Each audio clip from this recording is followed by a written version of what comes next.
Magandang gabi po mga kababayan, mga kaibigan, mga idol. Nakakaawa po ang ating mga kababayan sa Bicol sa nangyayari po sa kanila ngayon na sila po ay nilulubog ng baha. Kaya sana po Panginoon, sana po mga kababayan, maligtas po ang ating mga kababayan ng mga tao sa Bicol. Sila po ay kawawa po talaga mga kababayan, nakakaawa po sila. Sana po ay tulungan naman ng ating presidente, ang ating mga kababayan sa Bicol. Nakakaawa po sila talaga mga kababayan. Magandang gabi sa inyo mga kababayan. Ako po ay nanonood po ngayon ng balita sa cellphone.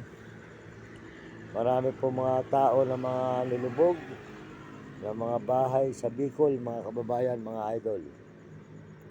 Kaya sana po mga idol ay tayo matutong manalangin sa Panginoon na totoo. At tayo ay tumawag sa Diyos na kapuro totoo. Dahil ang gusto po ng Panginoon, tayo po ay nagkakaisa-isa, nagdadamayan, nagtutulungan. Walang kwenta po ang kayamanan sa mundo. Pag ganyan lulubugin ka na, hindi po ba mga kababayan? Kaya kayo po naman mga mayayaman, maawa kayo sa kapwa nyo mahirap. Huwag nyo Diyosin ang pera. Kaya nakita nyo, hindi natin masasabi sa ating buhay. Nadanasan din po natin yung mga ganyan. Darating din po sa buhay natin, mga kababayan, ng mga ganitong dinadanas ng mga iba. Kaya kayo po ng mga kababayan ko, na mga hindi nalulubog, na nakikita po ninyo ang mga kapwa natin, na mga nasa lansangan, huwag po nyo silang tiisin mga kababayan. Wala pong kwenta ang inyong mga sasakyan na yan. Wala pong kwenta ang inyong mga kayamanan. Dahil tingnan na po nyo ang nangyayari. Ngayon po, ano po ba nakikita nyo ngayon? Nagagalit na po ang Diyos sa mundo. Sa ibang bansa, naggegera na. Ginegera. Sa Pilipinas, lumulubog na. Ang mga bahay, binabaha na. Ang ilang lugar na, mga kababayan. Kaya po sana mga kababayan, ito po si Mario Mendoza Vlog, na inyong lingkod, na sana po huwag natin tiisin ang kapwa natin, taong nagugutom. Medyo sumuporta po tayo sa kanila. Dahil hindi po nyo masasabi na hindi natin dadanasin ng ganyan. Darating din po sa atin ang buhay ng mga dinadanas po ng ating mga kababayan. Pag dumating na po sa atin yung mga ganyang pangyayari, huli na po ang lahat. Ang tulong nyo, ang inyong mga sasakyan. Di ba? Ano ho masasabi nyo mga kababayan ko? Sagutin ho nyo ang aking panawagan sa inyo. Kayo na po ang humusga. Kaya tingnan po nyo ang Bicol. Ano po nangyari sa Bicol, mga kababayan? Nakita nyo yung nangyari sa Bicol. Kaya po ang Diyos marunong. Nagagalit na po ang Diyos sa mundo. Naniniwala po ba kayo? Kaya mga kababayan, huwag tayong matataas ang pride sa mukha ng ibang mga mayayaman. Huwag matataas ang pride. Huwag kayo masyadong mararamot sa ating mga kapwa. Nakita ninyo, pag tayo ay nilubog, doon pala kayo magsisisi. Doon pala kayo tatawag sa Diyos. Ilagay nyo sa Diyos sa inyong puso at maging totoo kayo, mga kababayan ko. Nakita naman ninyo mga kababayan, papakahirap ng mahirap. Kamukha ko, dinadalas ko ang hirap. Kaya gusto ko po nagsisikap mag-video para kung sakali pagpalain ako, marami kong taong matulungan. Matulungan ko po ang mga taong nagugutom at nangangailangan ng tulong. Kahit po ako'y naglilimos lang, pero nakita naman po yung tinutulong ko po ang iba. At ako po'y naaawa sa aking mga kapwa. Sana rin po kayong mga mayayaman, ganyan din po sana ang inyong mga isip. Walang kwenta po ang pera sa mundo. Pagka ganyan tayo po ay lulubugin na. Yun po ang sinasabi ko sa inyo, mga kababayan. Sana po maintindihan nyo ang aking paliwanag. Nakita naman po nyo ang nangyayari. Marami na pong rugal ang nilulubog. Kamukha po ng Bicol, Bisaya. Kaya mga kababayan, magising po sana kayo. Matuto po sana kayong tumulong. Mga mayayaman. Marami na rin po mabait na mayaman. Yung mga mararamot na mayaman.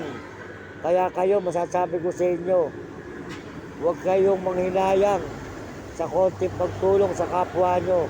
Tulungan natin ang ating mga kababayan na nangangailangan po ng tulong para po noon sila'y makakain. Katulad po ng mga ganitong natutulog sa mga gilid ng kalsada. Sana naman po magising kayo mga kababayan. Matuto po kayong tumulong ang mga ibang tao na mga mayayaman. Huwag kayong magiging maramot. Wala po kwenta yung maramot. Lalo lang po kayong pahihirapan ng Diyos. Ito po ang mensahe ko po sa inyo, mga kababayan. Sana po, mga kababayan, maawa tayo sa kapwa natin Pilipino. Tingnan po ninyo.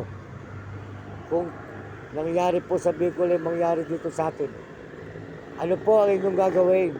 Huli na. Huli na po ang lahat. Pag tayo po ay nilubog na ng tubig, nasaan po ang inyong kayamanan? Nakalubog. Hindi na kayo nakatulong sa kapwa natin. Sana'y tumulong po tayo mga kababayan. Tulungan po natin ang ating mga kababayan dito sa mga lansangan na nangangailangan ng tulong kahit pagkain at konting pera, konting barya-barya.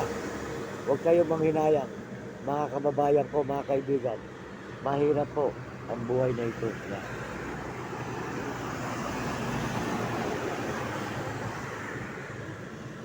Kaya mga kababayan ko, ako po, awang-awa po talaga mga kababayan sa Bicol.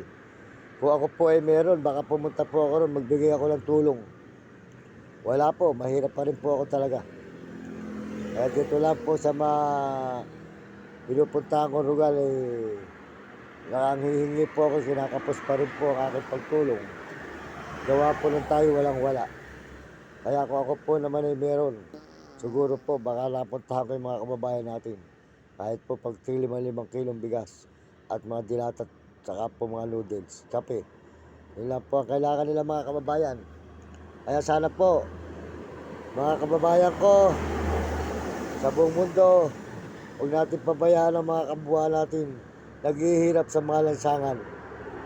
Naghihirap sa inyong baryo. Huwag niyong tiisin. Dahil darating din sa buhay natin. Huwag niyo sabihin na hindi darating sa buhay natin ang dinadanas ng mga Bicol, mga Bisaya. Dadanasin din po natin yan. Darating po ang araw. Aanin mo ang kayamanan mo. Pag tayo ay lubog na, nalubog din po ang inyong kayamanan. Hindi po ba mga kababayan? Kaya masasabi ko po mga kababayan sa inyo, huwag kayong manghihinayang tumulong. Tulungan po ninyo ang mga kababayan natin na nangangailangan ng tulong sa mga lansangan na natutulog na kamukha namin sa gilid ng kalsada. Hindi po ba? Dahil walang-wala talagang magawa.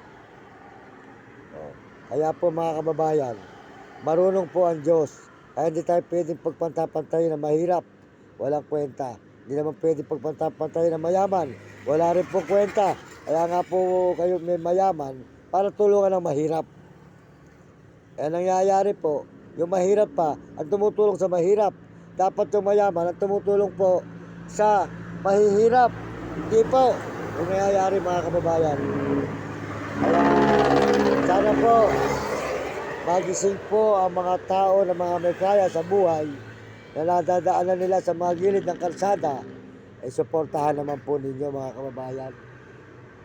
Kahit konti lang po ng inyong kayamanan, kahit sungot lang, tulungan natin ang ating mga kababayan. Huwag kayong manghinayang sa bigas o pagkain o konting barya, konting pera. Huwag kayong manghinayang. Maraming salamat po sa inyo lahat. Magandang gabi. Ito po si Mario Mendoza Vlog. Nawang-awa po sa mga tao na mga nilubog po sa Bicol. Awang-awa po ako talaga mga kababayan. Maraming salamat sa inyo. Sana po'y maintindihan nyo at mahusgahan nyo ang aking paliwanag dahil po ako'y naaawa sa ating mga kababayan na mga marami na din namamatay at marami nang nagugutom. Sobra pa po ng mahal ang bilihin. Kaya po magdasal tayo sa Panginoon at magsisi sa ating mga kasalanan at tayo po'y tumawag sa Kanya araw-araw, mayat-mayat, minuminuto. Hindi rin po natin masasabi na tayo po rito sa Pampanga o Bulacan o Nueva Ecija at Maynila ay hindi po natin masasabi na hindi natin dadanasin ang tubig na dumarating din sa mga ibang mga kababayan natin sa Bicol na sila po'y binaha. Hindi rin natin masasabi na tayo ay hindi rin babahin. Maraming salamat po at magandang gabi sa inyong lahat mga kababayan. Pasalamat tayo sa Panginoon.